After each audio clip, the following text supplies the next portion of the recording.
Mars एक ऐसा planet जहाँ पर हम इंसानी बस्तियां बसाना चाहते हैं, लेकिन क्या सच में इंसान का इस प्लेनेट पर रह पाना पॉसिबल है? क्या कोई इंसान धरती की तरह मार्स पर भी बिना किसी स्पेस सूट या आर्टिफिशियल इक्विपमेंट के जिंदा रह सकता है? अगर आप इन सभी सवालों को सुनकर ये सोच रहे हो कि अगर एक इंसान के पास ऑक्सीजन सिलेंडर हो तो वो बिना किसी इक्विपमेंट के मंगल पर जिंदा रह सकता है, तो मैं आपको बता दूं कि आप बिल्कुल गलत सोच रहे हो। बिना किसी आर्टिफिशियल इक्विपमेंट के सिर्फ ऑक्सीजन के दम पर कोई भी इंसान इस प्लेनेट पर महज कुछ नैनोसेकंड ही टिक पाएगा। अब सबसे अच्छा यही होगा कि आपको हम इस वीडियो के थ्रू ले चलते हैं इस रेड प्लेनेट की एक एडवेंचर भरी जर्नी पर।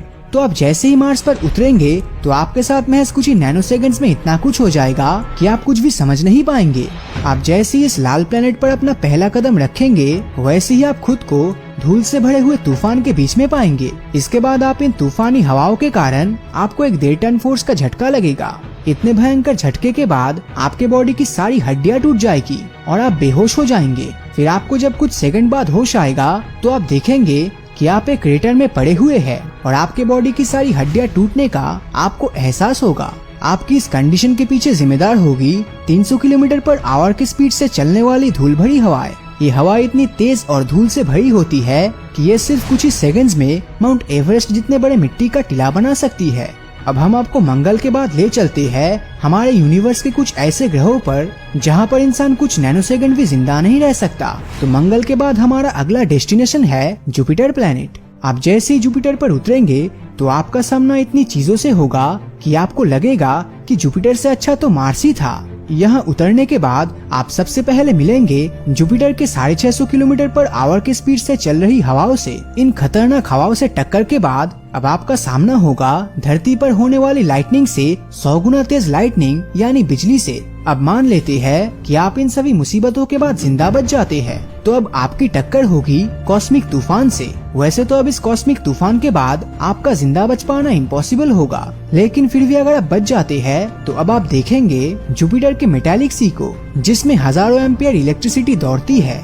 लेकिन अगर आपको ये सब बोरिंग लग रहा है तो चलिए आपको ले चलते हैं 51 पिगासी बी पर। इस प्लेनेट पर चलने वाली गर्म हवा 1000 किलोमीटर पर आवर की स्पीड से बहती है, जिससे यहाँ पहुँचने पर आपको 4.5 टन फोर्स का जोरदार झटका लग सकता है जो एक बॉम्ब ब्लास्ट से भी तेज होगा। पर अब इन सब के बावजूद भी हम मान लेते हैं कि आप गलती से बच जाते हैं, तो अब आपका सामना होगा इस प्लेनेट की गर्मी से। यहाँ का तापमान इतना ज्यादा है कि ये लोहे जैसे सॉलिड मेटल्स को भी महज कुछ ही नैनोसेकंड्स में वेपर में कन्वर्ट कर सकती है। इसका मतलब है कि अब आपका यहाँ पर जिंदा बच पाना नेक्स्ट टू इम्पॉसिबल है। लेकिन अगर आप जिंदा बचे रहते हैं तो आपको इंडिया में बढ़ रहे पेट्रोल प्राइस के प्रॉब्लम से छुटकारा मिल जाएगा। जी हाँ, आपने बिल्कुल सही सुना, क्योंकि इस प्लेनेट पर आपको पेट्रोल की बरसात होते हुए दिखाई देगी और साथ ही आपके पैरों के नीचे सिर्फ डायमंड्स होंगे। लेकिन अफसोस आपके पास बस एक नैनोसेकंड ही मिलेगा इन डायमंड्स को धरती पर लाने के लिए। अब इससे पहले कि इतनी कम समय मिलने के चलते आपको बुरा लग जाए, इसीलिए हम आपको ले चलते हैं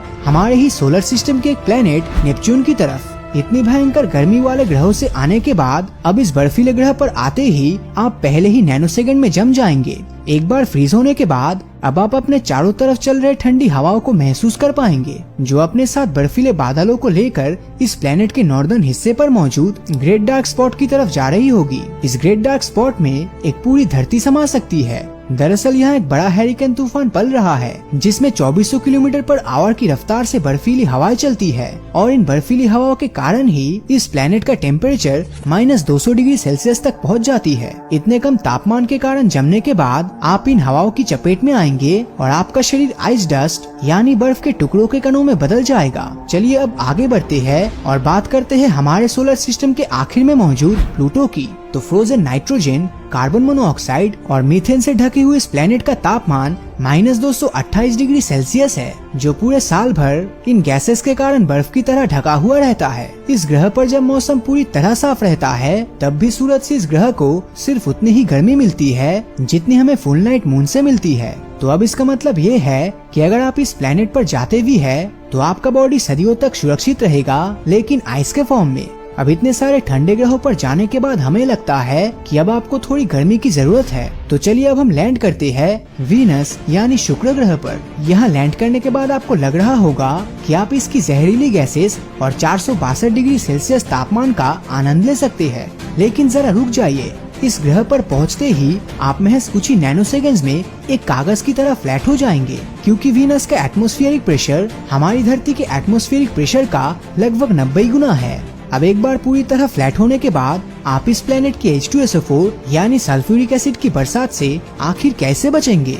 तो इसी बरसात के कारण आप इस ग्रह के वातावरण में पूरी तरह जल जाएंगे। लेकिन इतने सारे प्लैनेट्स पर घूमने के बाद हमें एक सितारे की सैर करनी चाहिए। तो चलिए हम सीधा चलते हैं हमारे सोलर सिस्टम के सूरज की तरफ। सूरज का डायमीटर धरती के डायमीटर का 109 गुना है और इसका सरफेस टेम्परेचर 5500 डिग्री सेल्सियस है, जिस पर अगर कोई इंसान डायरेक्टली जाता है तो वो 1 नैनो सेकंड के 1 करोड़ हिस्से में ही जलकर राख बन जाएगा।